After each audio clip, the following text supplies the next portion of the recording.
คำมื้อนี้ได้อาชีพใหม่เด้อเพราะว่าถ่ายคลิปมันบ่กุ้มกินสุดแล้วนี่ไปเฮ็ดสวนบัดนี้มาฮ้อนคำเพิ่นว่าคำอยู่น้ำของอยู่ประเทศลาวมันหลายว่าสินี่วันนี้จะมาฮ้อนคำให้เบิ่งเด้อโอ้คันได้ก้อนกับนี่คือสิมีแหงเนาะ เดี๋ยวเขาจะออกให้เขาจะออกให้ถูกไหมเอายุงฟังอันทำให้เราต้องนั่นน่ะทำให้เราต้องขุดอันนั้นขึ้นมาเนาะขุดขึ้นมาเนาะต้องขุดขึ้นมาแล้วแบบนี้เอามาใส่ตะแกรงแบบนี้เอากระมาห้อนเอาอันนี้ออก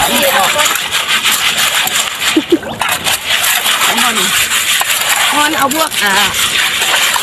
อย่างขี้หินออกแล้วเราจะได้คำอยู่ลุ่มพี่น้องเห็นบ่นี่ขี้ในนี้ระวางเมียดอันนี้เราจะเอาอยู่เห็นบ่นี่ซิกลงซิกเดี๋ยวนั่งที่ตัวไม่ได้ดอกน้ำตื้นเดี๋ยวลงหมดเลยดิลงมีนั่นเอาลงไปบนลึกอะไรจีบเนาะเอาเลยพี่น้องพี่เด้อ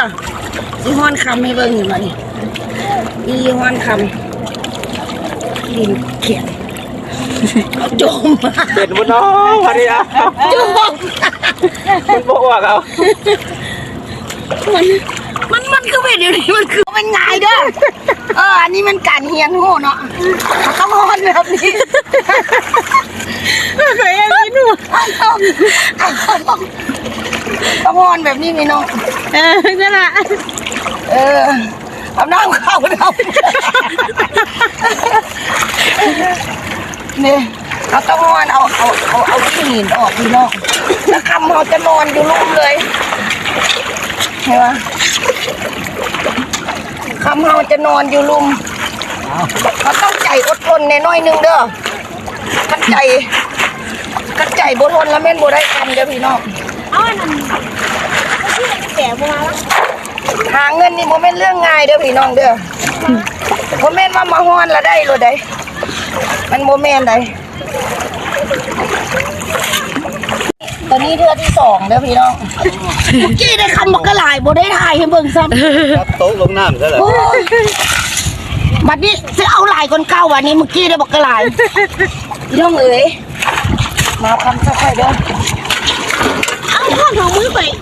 ก็ใส่หัวมาใส่เลยพอแล้วจ้าอะไรวะอุ้ยเด้มันมืดแล้วนี่นะมันล่มเลยเนี่ยทำนี่วะทำนี่คนดังแล้วมันเอาดีดีฮ้อนเนี่ยนี่เด้อพี่น้องเด้อเอาดีฮ้อนคำเด้อต้องใจเย็นพวกไอ้รอเขาก็พูดจังน้ำเลยเนาะพวกเขาฮ้อนเดี๋ยวนี้ฮ้อนเดี๋ยวนี้เนาะเดี๋ยวซาวคำลงพื้นก่อนเฮ็ดอาชีพใหม่พี่เนาะเงืองกับเห็ดมีลีลาเดี๋ยวจะหน่อยแล้วบ่ผมรู้เห็นมันเดืองงาน